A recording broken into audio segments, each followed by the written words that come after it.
मेरे YouTube channel पर आपका स्वागत है। आज हम सामाजिक अनुसंधान की आधारभूत मान्यताएं और उसके प्रेरक तत्व इसके संबंध में चर्चा करेंगे। आज का यह वीडियो समाजशास्त्र विषय के विद्यार्थियों के लिए उपयोगी है। आप जानते हैं कि मेरे YouTube चैनल पर समाजशास्त्र विषय के अतिरिक्त पारिवारिक, सामाजिक, राष्ट्रीय महत्व के, शैक्षणिक महत्व के और प्रेरणात्मक प्रसंग के वीडियो देखने में आते हैं। सामाजिक अनुसंधान की आधारभूत मान्यताएं। सामाजिक घटनाओं में कार्य कारण संबंध होता है।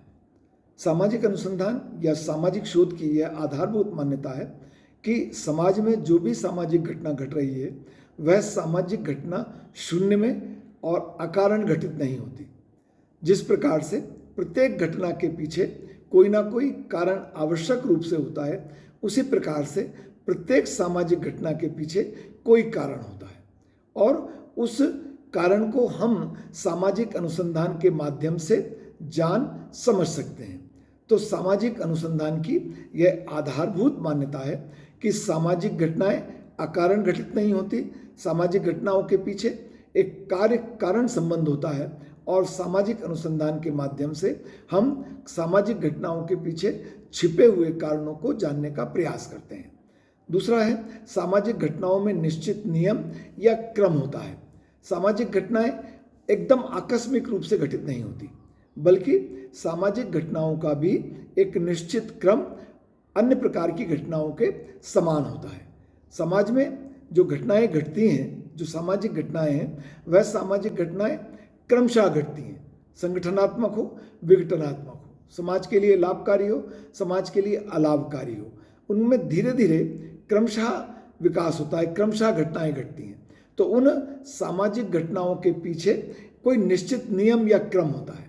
सामाजिक अनुसंधान के माध्यम से हम उन निश्चित नियम और क्रम को भी जानने का प्रयास करते हैं।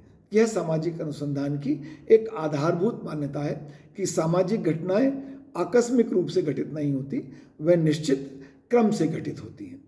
अध्ययन से अलगाव संभव होता है। इसका तात्पर्य है कि जो सामाजिक घटनाओं का अध्ययन करने वाला व्यक्ति है वह मनुष्य है और वह मनुष्य अपने ही समाज का अध्ययन कर रहा है, अपने ही समाज में घटित सामाजिक घटनाओं का अध्ययन कर रहा है और वह घटनाएं उसको भी प्रभावित करती हैं। उन घटनाओं का उसके जीवन में भी सकारात्मक या नकारात्मक प्रभाव होता है। उन घटनाओं के संबंध में भी उसकी एक सकारात्मक या नकारात्मक विचारधारा होती है। तो फिर इस बात की संभावना बनती है कि उसके विचार सामाजिक घटनाओं के अध्ययन को प्रभावित कर सकते हैं। परंतु सामाजिक अनुसंधान की यह आधारभूत मान्यता है कि मानव खुद सामाजिक घटनाओं का अध्ययन करता है, परंतु उसके बाद भी वह अध्ययन से अपने आप को अलग रख सकता है, अलग रखता ही है। उसी के माध्यम से वह घटनाओं का तटस्थ और निष्पक्ष अध्ययन कर पाता है। मनुष्य भावनात्मक प्राणी है, उसकी व्यक्तिगत भावनाएं हैं, परंतु वह अपनी व्यक्तिगत भावनाओं को अनुसंधान के माध्यम में जब समाज को जानने का प्रयास करता है, सामाजिक घटना के पीछे छिपे हुए कारणों को खोजने का प्रयास करता है, तब वह अपने व्यक्तिगत विचारों, अपनी व्यक्तिगत भावनाओं को सामाजिक अनुसंधान में नहीं आने देता। कह सकते हैं कि सामाजिक अनुसंधान के माध्यम से सामाजिक घटनाओं का वैज्ञानिक अध्ययन करना संभव है। दूसरा है, प्रतिनिधि निर्देशन की संभावना।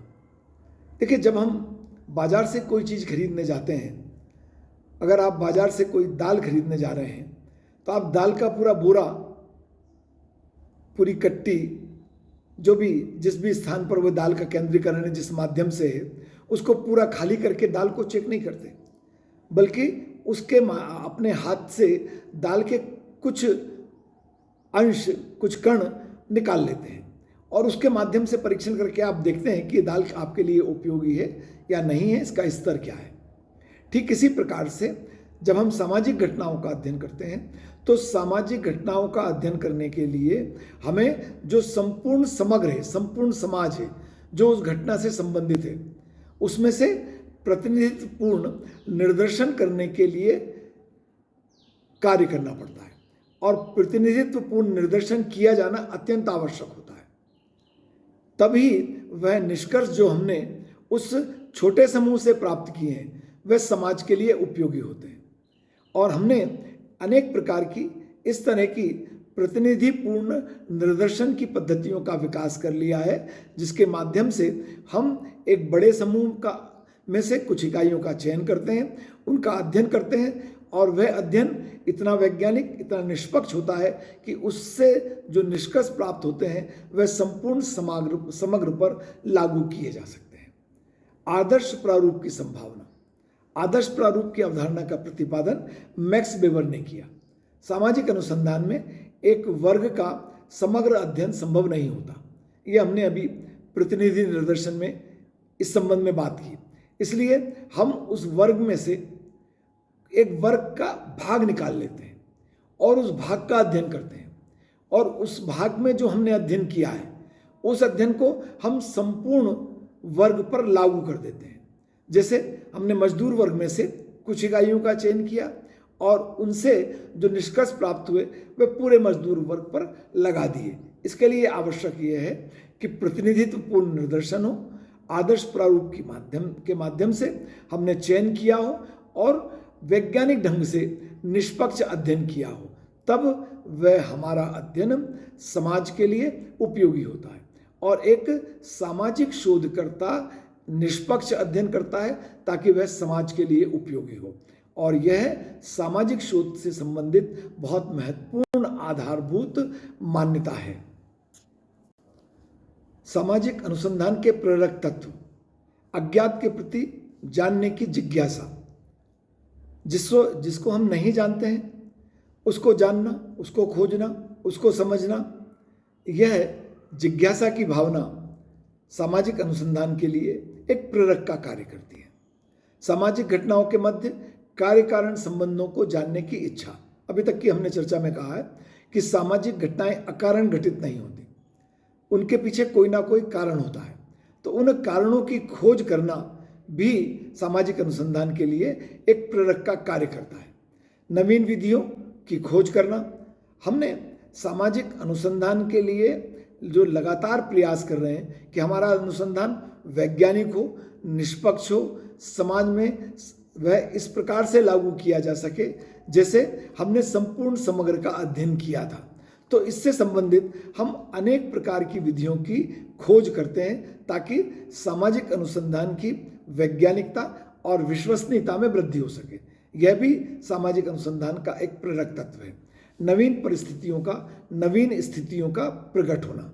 समाज में परिवर्तनशील है, यह परिवर्तन कभी कभी आकस्मिक रूप से होता है। नवीन परिस्थितियां हमारे समक्ष सामने आती हैं, क्रमिक रूप से भी विकास होता है। तो जो नवीन परिस्थितियां समाज के समक्ष प्रकट हो रही हैं, उन परिस्थितियों के पीछे छिपे हुए कारणों की खोज करना, उन परिस्थितियों को जानना, समझना भी सामाजिक अनुसंधान के लिए एक प्रेरक तत्व है। प्राचीन विधियों की जांच। सामाजिक अनुसंधान की जो प्राचीन विधियां हैं जिनके माध्यम से हम सामाजिक अनुसंधान करते हैं, उनकी सत्यता का परीक्षण करना, उनको जानना, उनकी उपयोगिता को समझना भी सामाजिक अनुसंधान का एक प्रेरक तत्व है। अप्रत्याशित स्थितियों का प्रकट होना। कभी कभी अप्रत्याशित परिस्थितियां समाज के समक्ष आती हैं और वह समाज को सकारात्मक और नकारात्मक दोनों रूप से प्रभावित करती हैं। तो ऐसी अप्रत्याशित स्थितियों के प्रकट होने पर उन परिस्थितियों के कारणों को जानना, उनके परिणामों को जानना भी सामाजिक अनुसंधान का एक प्रेरक तत्व है। आपने मेरे वीडियो को सुना, आपका बहुत धन्यवाद। यदि आपने मेरे चैनल को सब्सक्राइब नहीं किया है, मैं आपसे चैनल को सब्सक्राइब करने का अनुरोध करता हूँ।